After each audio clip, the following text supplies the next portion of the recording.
My best. After all, it's my duty to take care of everything that happens within my territory. Please, go ahead. That's a bit of a long story.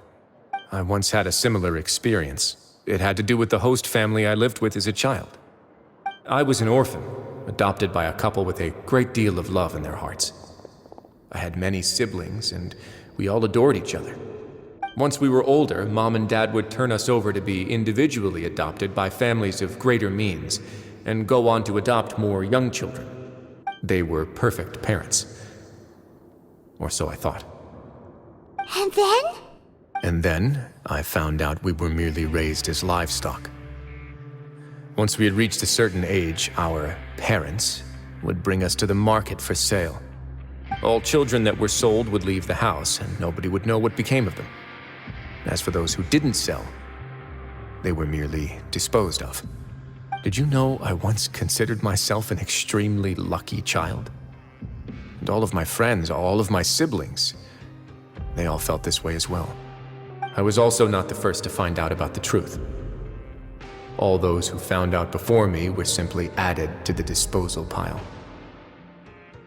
I could never shake the feeling of irony every time I juxtaposed their tragic ends against our parents' adoring smiles. Yes, like the society, my parents created a facade of joy, lied to satiate their desires, and even employed incredibly cruel methods to keep their grasp on power. They did all of that, but never considered how their actions would utterly ruin all the children they took under their wing. Worse, perhaps they never cared about that at all. But I did. So in the end, I killed them and set all of the remaining children free.